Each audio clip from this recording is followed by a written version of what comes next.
For those that journey to this far corner of the continent, a visit to Gwaii Hanas National Park Reserve and Haida Heritage Site is a chance to see the Pacific coast as it was centuries ago. It's like a place the world forgot, where there's still everything untouched. But preserving this wild landscape in a pristine state has never been a simple task. We've got a lot of work to do, so we can berate the past or we can put our shoulder to the wheel and fix it. And making sure that we have fish for future generations and big trees for marbled murrelets and eagles and everybody else that needs them.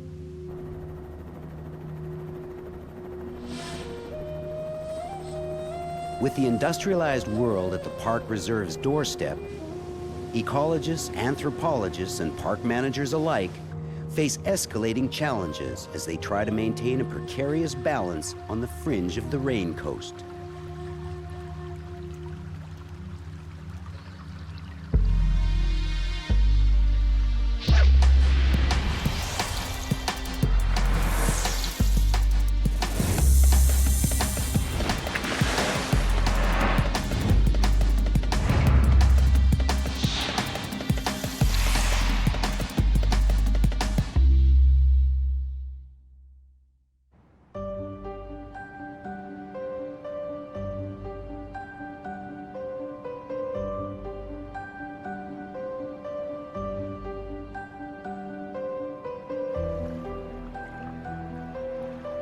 In Gwaii Hanas National Park Reserve and Haida Heritage Site, a fragmented geography has spawned isolated ecosystems. On each island of this remote archipelago, evolution's course has taken varied turns.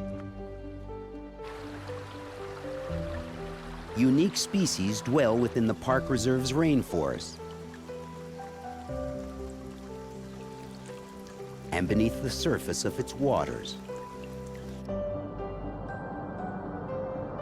The borders of Gwaii Hanas encompass the southern tip of what early fur traders called the Queen Charlotte Islands, along the coast of British Columbia. Today, the islands are called Haida Gwaii.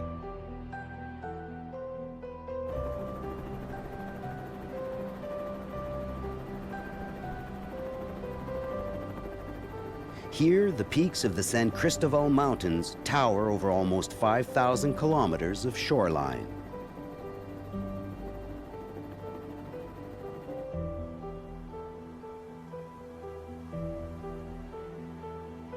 For more than 10,000 years, the Haida have tended these waters,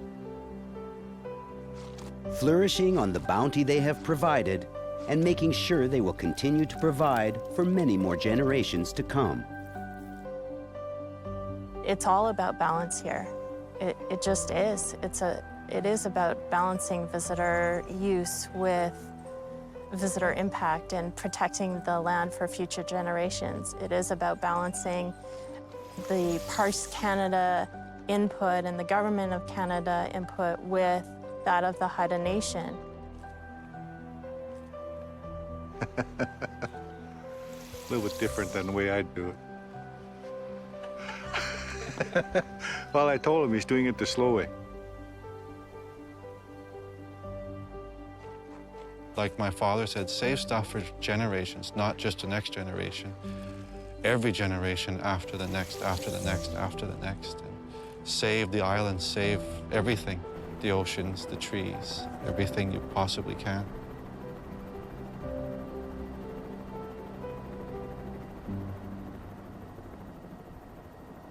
At more than 500 sites along the park reserve's shores, archaeological traces of communities that existed more than 12,000 years ago have been discovered and preserved. Visitors to Gwaii Hanas can get a glimpse of how human beings lived several thousands of years before the Romans. People come here to visit the Haida Gwaii Watchman village sites, to go on a tour with a Haida Gwaii watchman and hear the stories of their families and hear the stories of the different villages and what happened there. These fallen logs were the support beams of a Haida longhouse at the Tanu village site in the northeastern corner of Gwaii, Hanas. The fallen beams cover a sunken living space, once the centerpiece of this home. Thriving community of Haida villages once lived here. The cedar houses they constructed could hold dozens of families. Most longhouses on this site were around 30 feet by 40 feet, roughly 1,000 square feet, 1,200 square feet. Corner post would have been here. You could see it here, and the corner post was here. Gable and the top would come together with a notching like that for the walls, which would be roughly 6 to 8 inches thick, 2 to 3 feet wide. There was 5 other smaller village sites associated, part of Tanu, which would make up a good portion of the population for these families.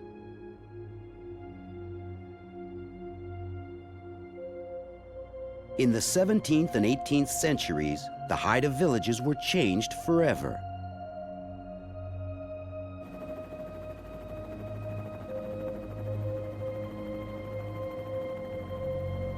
With the arrival of European settlers, smallpox decimated native populations all across North America. Despite being isolated along the Pacific coast, the Haida people did not escape the epidemic.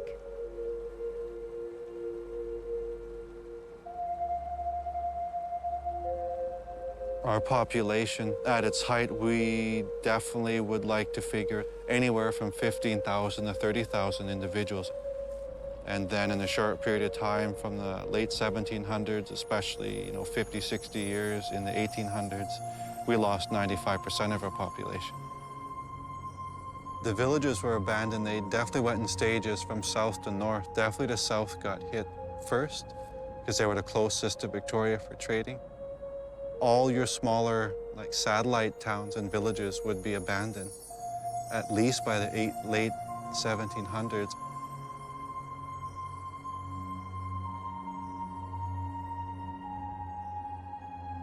Now, all that remains of the ancient Haida villages are fallen house posts, standing mortuary poles, and stories of a way of life that is gone but not forgotten.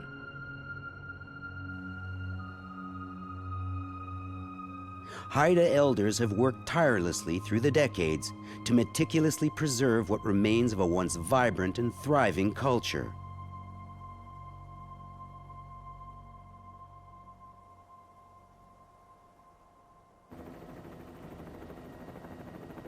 In stories and in carvings, tales of rising waters, periods of epidemic disease, and times of great celebrations have passed from generation to generation.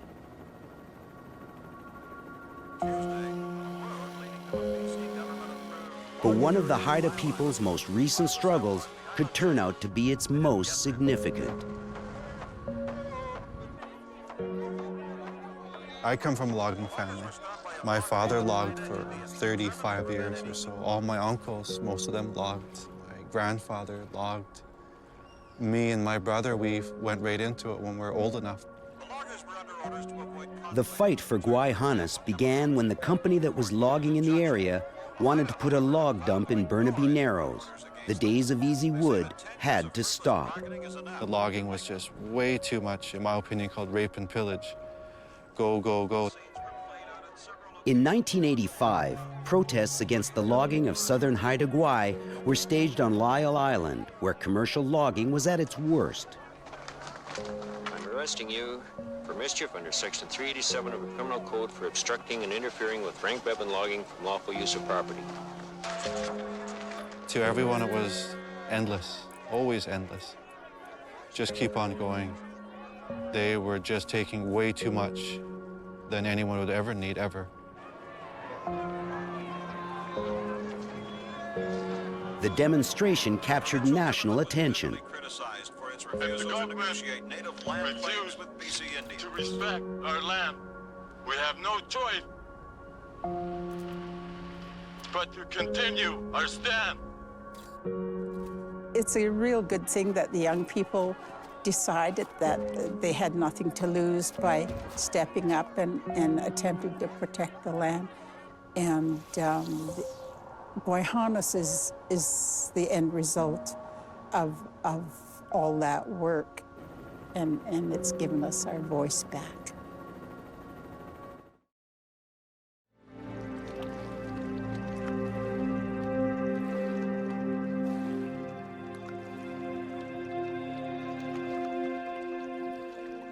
In the Haida language, Gwaii means the Wailing Island.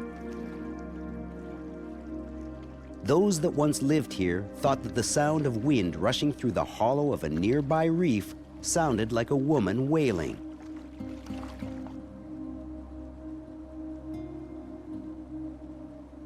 It is the last village on the island of Gwaii to have been occupied by the Haida. In some cases, in the tops of the poles, there is still our ancestors' remains there. There are bones and things in there. And for us, places like Gwaii are really cemeteries with our ancestors' essence. So to be respectful is the main thing, and to honor the hereditary leaders' requests.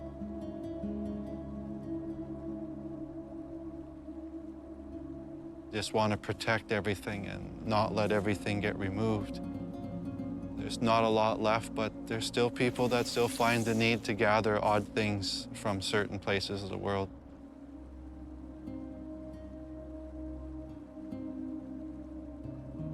Visiting Gwaii, like the rest of Gwaii Hanas, takes planning. It can only be accessed by boat or by plane. Once there, only 12 people are allowed to visit the site at any given time. Permission must be granted by the watchman before any visitors may come ashore. These mortuaries are pretty well the attraction for the world. So it's an honor coming down here every year. It's a nice job. I like working down here, like the experience of the people, and pretty well just hanging out with my mother is awesome.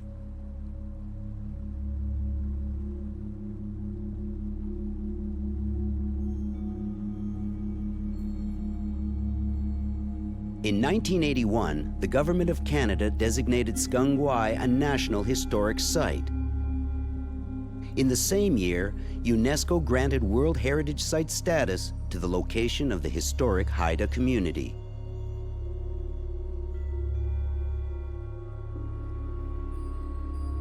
But the Haida mortuary poles at Gwaii confront other opponents besides wandering artifact hunters. The driving wind and rain of the Pacific coast has begun to wear them down over the years.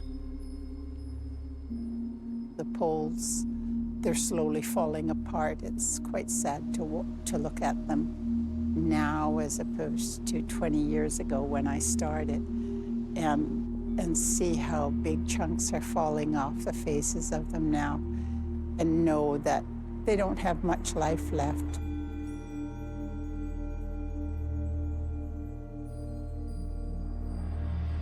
Parks Canada and the Haida community have agreed to follow the traditional way of allowing the ancient poles that memorialize their past to deteriorate over time.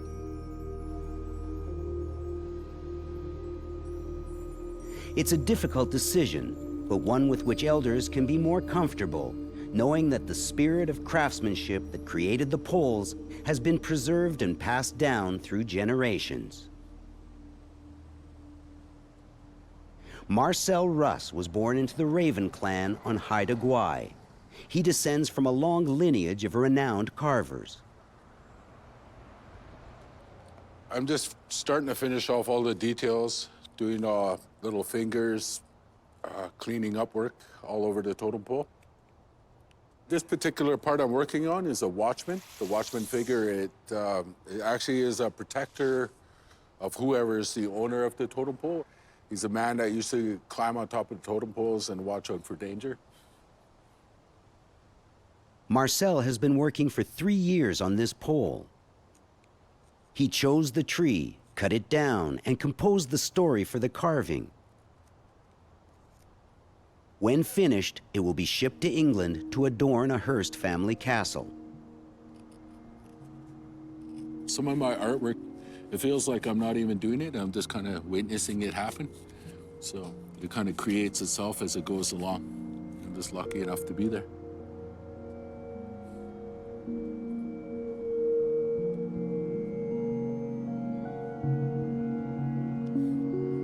Our biggest thing now is regrouping with our culture, you know, pulling it back together again so that we have some semblance of what we were a long time ago.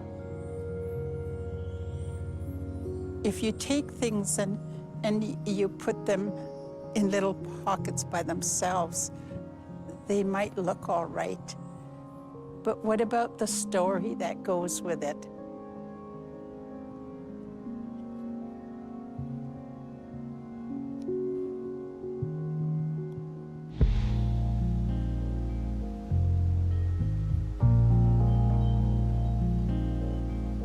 As archaeological evidence helps historians piece together the fragments of the Haida past, ideas of what Haida civilization must have been like are becoming more and more clear. There would have been at least 150 to 250, way more village sites all over Haida Gwaii. Every beautiful inlet and bay that you think would be a beautiful camping spot, we were living there. We had a campsite, we had a small village.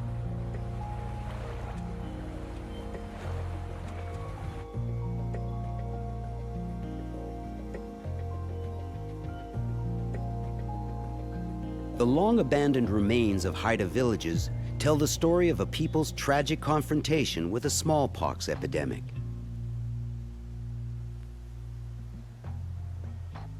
But they also speak to a time of abundance and plenty, enjoyed by few cultures of the age. This area where the village is was definitely chosen for the food source, the location of the food, the intertidal. You got scallops, you got mussels, you got abalone, you got big barnacles, you got gooey ducks, you got butter clams, you got cockles, and you got all the seaweeds, you got all the kelp.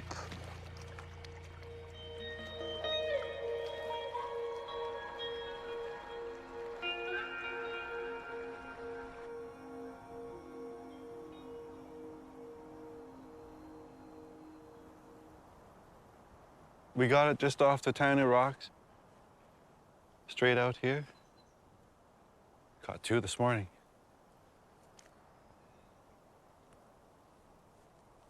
This meat, this halibut meat, will go to the family. Will go to me and Helen, will go to Mom and Dad, go to my auntie.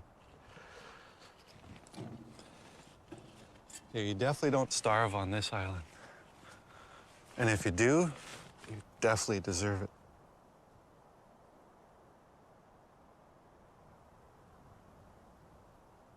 The abundance of the land and seas around their communities allowed the Haida to develop a sophisticated culture of wealth sharing.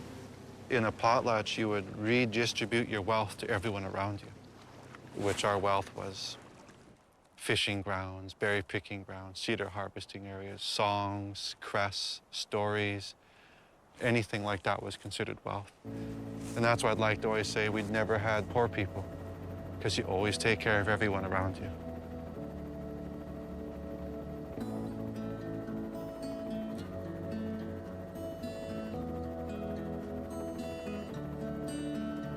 Now that logging has been halted and with commercial fishing slowed, the islands of Gwaii Hanas are gradually recovering, returning to a state of abundance once only remembered in stories.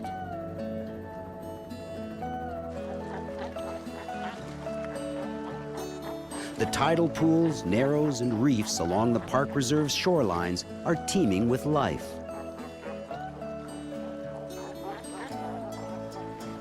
We have harbor seals and stellar sea lions and harbor porpoises and Pacific white-sided dolphins and gray whales and humpback whales and all kinds of stuff. It's great here. It's alive.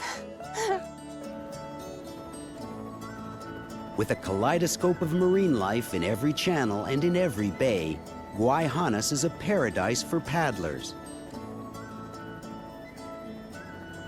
When visitors go to Burnaby Narrows and they see the intertidal zone at low tide and they see enormous sunflower stars and crabs everywhere and just so many different species all in one place, all piled on top of each other and crawling all over each other.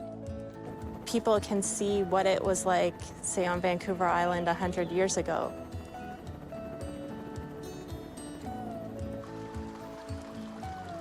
The rainforests of Gwaii Hanas are also a draw for ecologically curious visitors.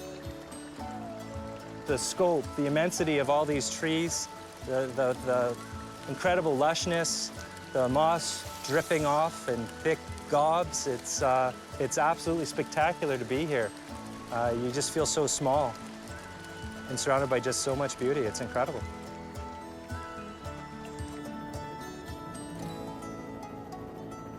In 1993, Parks Canada joined with the Haida people to protect 1,500 square kilometers of its land. Gwaii Hanas is now cooperatively managed by the Council of the Haida Nation and the Government of Canada.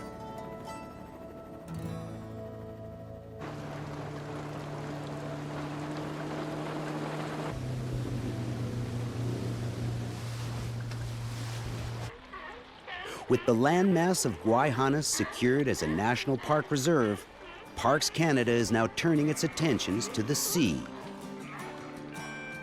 In 2010, Parks Canada created a National Marine Conservation Area, adding more than 3,000 square kilometers to Gwaii Hanas National Park Reserve and Haida Heritage Site. So with the addition of the Marine Conservation Area to Gwaii Hanas, we're essentially protecting the area from the tops of the mountains to 10 kilometers out into the ocean area surrounding Gwaii Hanas. Mother Nature here works very fast. That's why the trees grow quick and big. That's why the fish get big and everything else grows good when the weather's cooperating and that orange thing shows up in the sky. Helps everything grow. This place is utterly perfect.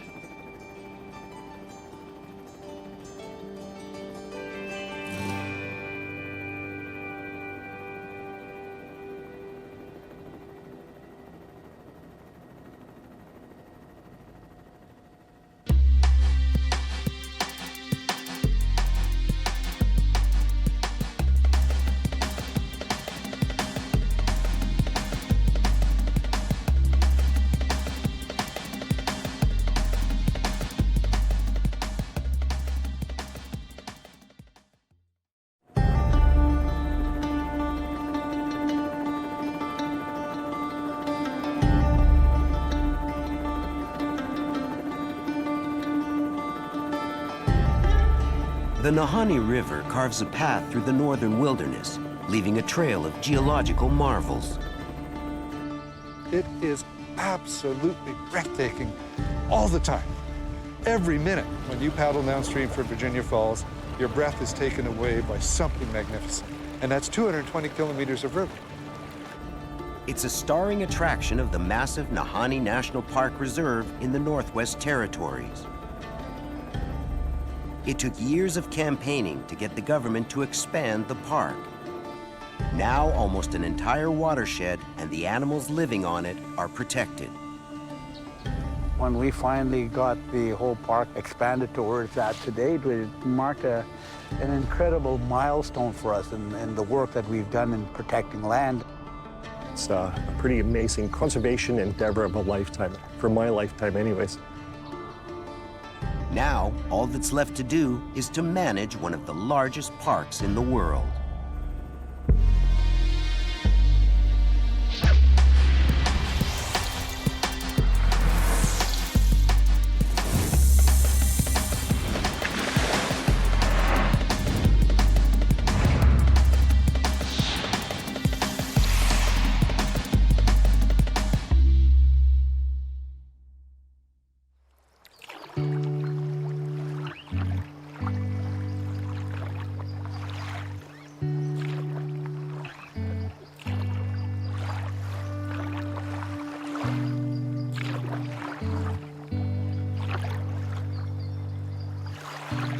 Neil Hartling is like most guides operating in Nahanni National Park. His heart and soul belong to the river. The Nahanni's running through my veins. It's a fantastic place. I never tire of it. I've been down the river more than 50 times. It has changing moods, and every bend has a completely new vista, new things to discover. And every time I come down here, I discover new things. It's incredible. Its beauty and uniqueness is obvious. In 1978, the park became the first ever World Heritage Site. When people ask what Nahanni's like, I say, it's like you took Banff and you threw the Grand Canyon down the middle of it, and then you put like Yosemite and the Bugaboos over at one end, and then you threw some hot spring features in like Yellowstone, and then you took all of the karst features from the Yucatan Peninsula in Mexico, and you kind of toss that off to the side in kind of a boreal context.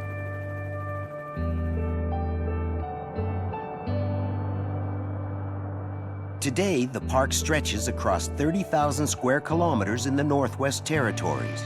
That's 6 times larger than it was when it was first established in the early 1970s.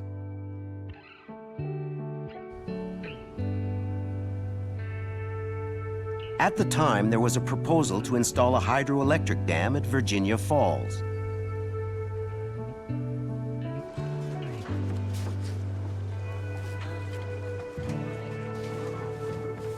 It was also becoming a popular adventure destination. The Prime Minister at the time, Pierre Trudeau, came out, did a trip through the park, and said, yeah, we got to make this a national park. Then we were getting organized politically here down in the valley, and the Dene wanted to tie up as much land and protect as much land as possible. Protecting the falls and the river was a big priority.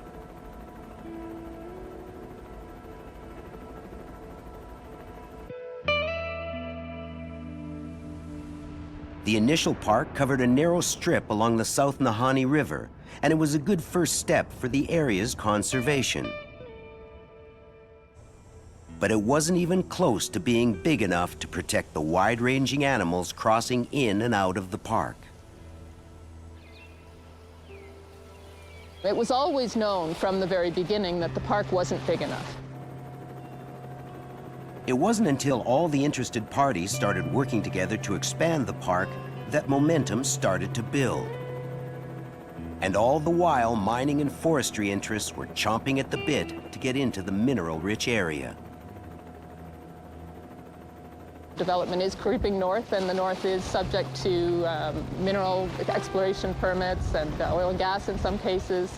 And so protecting it from those future threats, getting ahead of that and protecting it proactively is really important. It has always been in the past that nobody put a great value to conservation. Conservation has great value, just as much as gold and silver has. For the Decho First Nations, this watershed is sacred. They wanted it protected. Places like this, water was really important for people because it was a lifeline. You know, they got their food from it, they used it for transportation, and they used it for everything. So these areas along the rivers, especially the tributaries like the South Nahanni, it's been, you know, a waterway, it's been a highway for people for thousands and thousands of years.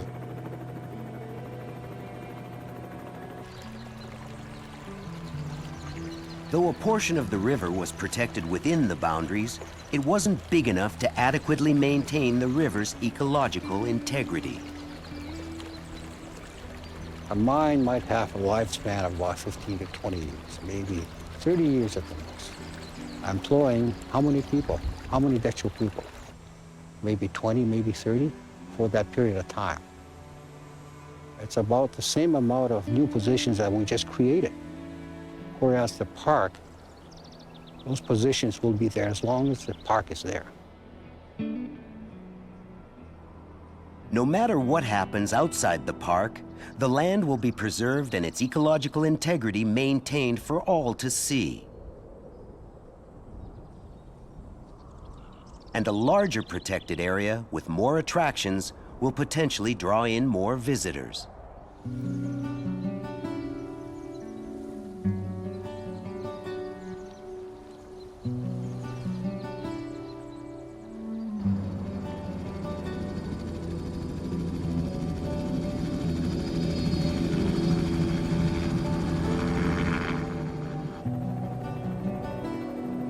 It's pristine and remote, but Nahanni National Park Reserve has already been well explored. First by the Decho First Nations tribe, and then by the Naha, after whom the mighty river was named. The Naha roamed the nearby mountains and valley, but at one point disappeared. Legend of the Nahanni only grew as fur traders ventured into this wilderness, followed by gold rush prospectors. Some of the prospectors tried to use the Nahanni to get to the famous gold fields in the Yukon, while others stayed here to try to strike it rich.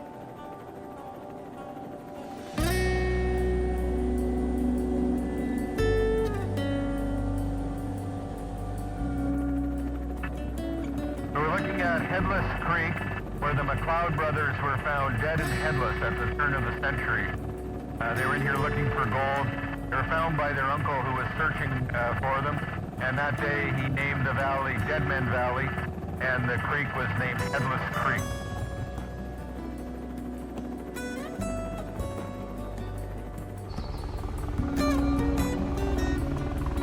The majority of people visiting the park today are adventurers looking for a true north of 60 wilderness experience. And for most, the explorations begin within the old park boundaries on the Nahanni River.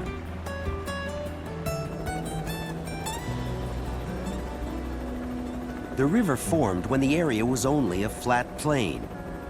As the mountains lifted, the thunderous power of the water carved deep canyons into the rock, the most dynamic of which is Painted Canyon, just below Virginia Falls.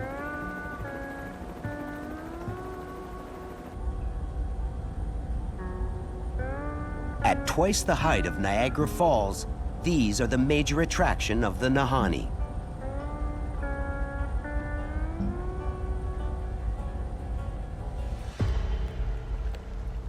PJ, if you want to just lift the fence there, just lift the wire. Just up a bit, and I'm going to roll this underneath. Yep.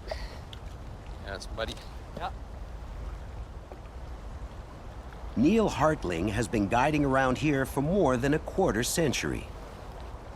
These days, actually, most of our guests come in rafts. And it's a 1 week to 2 week long trip. And we still offer canoe trips, and we get a lot of canoeists as well. But the rafts accommodate people who don't have any previous skills and perhaps might have canoed in their youth but don't feel comfortable in whitewater any longer. So it allows them to enjoy the river. If you can just, if you guys can push it out, yeah, push it into the water.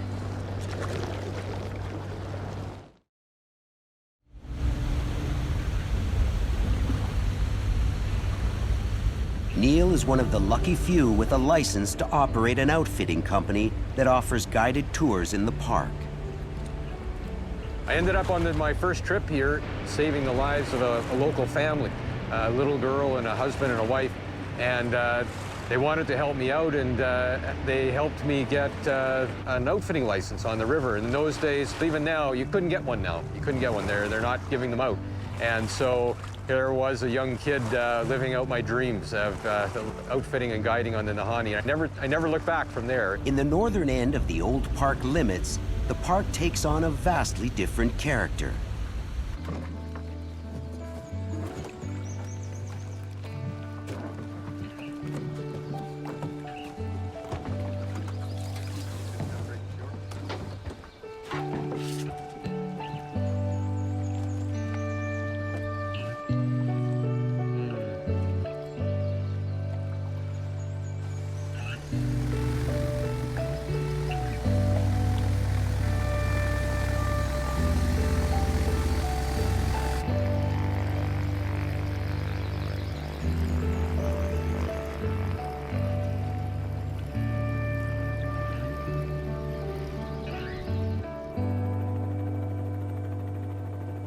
It's pockmarked with sinkhole lakes and striking geological features known as tufa mounds.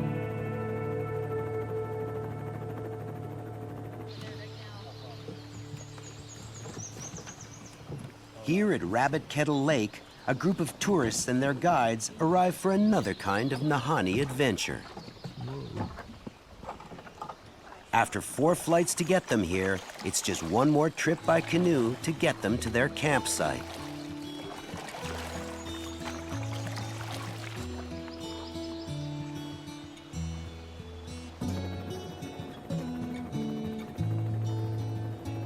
From their campsite, the tufa mounds are a short 3-kilometer hike away. They're thousands of years old, fragile, and highly protected. The only way up is with park staff. So this is what I call the back porch of the tufa mound. So we're going to take off our shoes and socks here, and we're going to walk single file up the white buffy tufa, following these dark cairn rocks, and we'll go single file up and take the same path back down. The mounds grow like miniature volcanic mountains. Except instead of lava forcing the land upwards, they grow up around the hot springs.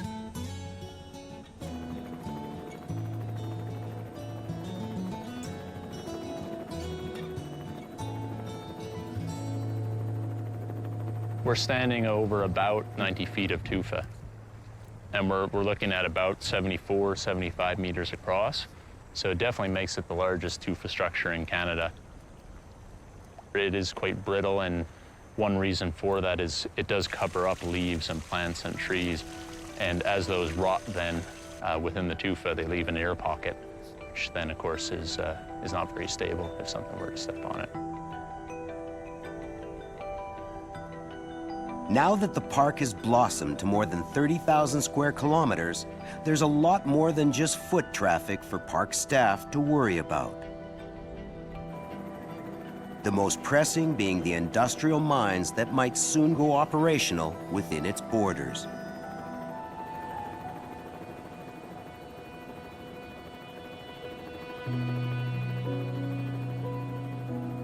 In 2009, Nahanni National Park Reserve expanded from about 4,700 square kilometers to more than 30,000.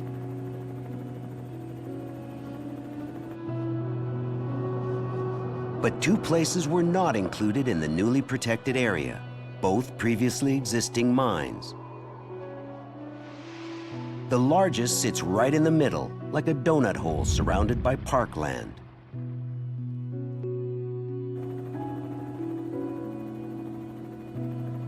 Prairie Creek was developed a long time ago. I think in 1982, by that point, they pretty much built an entire mine. And then the silver prices went downhill pretty fast, so they just kind of shut down for a while. And ever since, they've been looking at reopening it. So it was actually there in existence before we expanded the park. Parks Canada no longer expropriates land, so the only way it will ever be protected is if the owners of the mine decide to sell.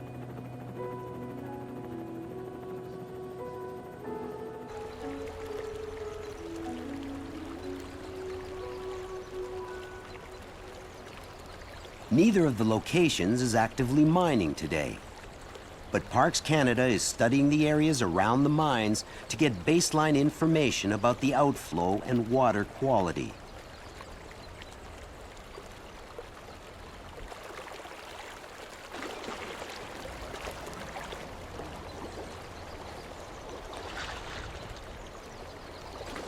We have monitoring sites here on Prairie Creek, on the South Nahanni River, and on the Flat River, and we do those typically 3 times a year. We analyze for a number of different parameters, including metals, but also things like pH and the anions and all sorts of different stuff like that.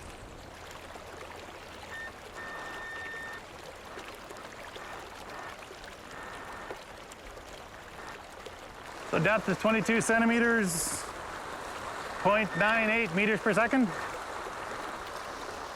25 centimeters, 0.79 meters per second. Conservationists would rather see the mines shut down completely. However, they're happy they kept other mines out of the area by expanding the protected park boundaries.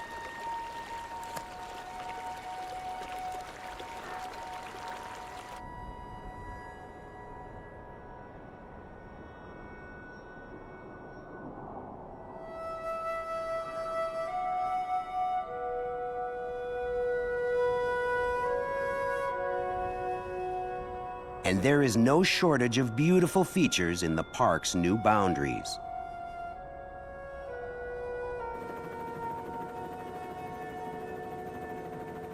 The Ram Plateau rivals the Grand Canyon, with some cliff faces dropping a whopping 1.8 kilometers.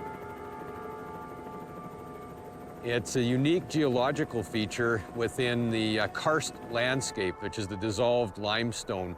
Causes arches and caves and underground rivers, and it's a tremendous alpine environment for hiking.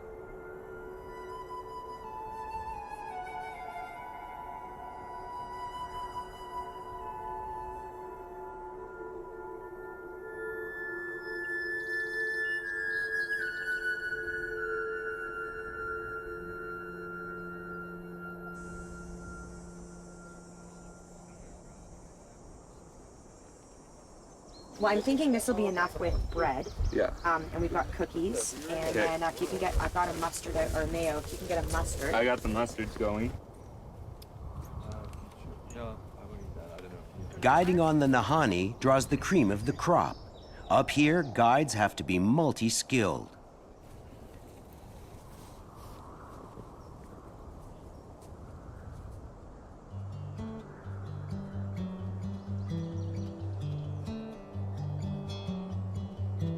Everything they bring up here, they'll take back down with them to leave as light of an ecological footprint as possible.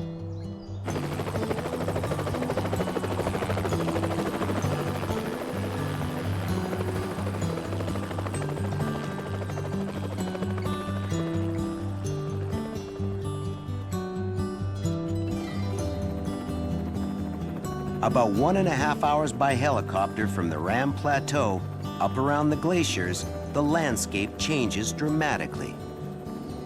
With the park expansion, we do now have some of the biggest glaciers within the Northwest Territories inside the park, which is great.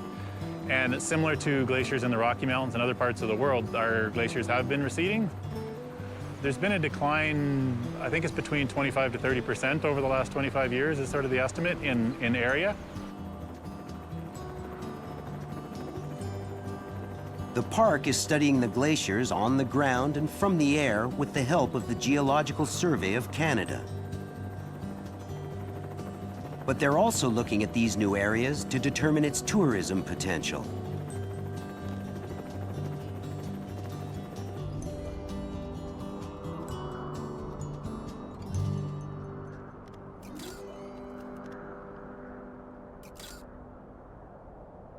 These are the Mackenzie Mountains, another jewel in the national park crown. And this cluster of peaks is known as the Cirque of the Unclimbables. Guiding outfits already offer hiking and climbing tours around here, but this is Rob Vance's first time seeing it. Coming up here to the Cirque for the first time in the helicopter, it was really neat to be able to see that first face. Seen lots of photos, but the scale, you can't get the scale of how big the Cirque is. I'm not that seasoned of a climber, but I can see why people do come up here to climb. There's a lot of good faces that I can see being very enticing for people to come and climb in such a remote area.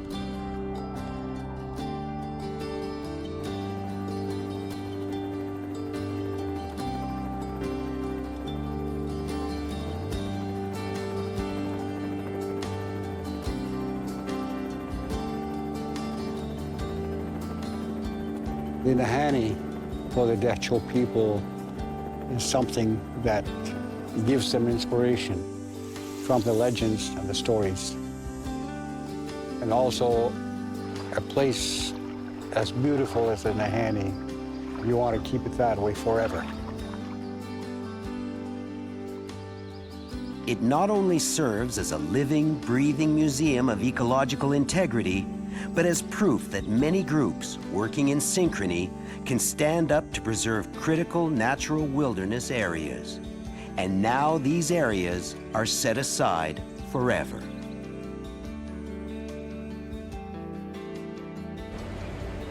People love this place, and they love it because it's a symbol of what it is to be Canadian. Have a wild river that you can canoe and to have these great dreams of the big wild north. And it really touched a nerve in people. And the Nahanni is in the top drawer of national parks on planet Earth. No question about it. It's absolutely up there with the greatest in the world.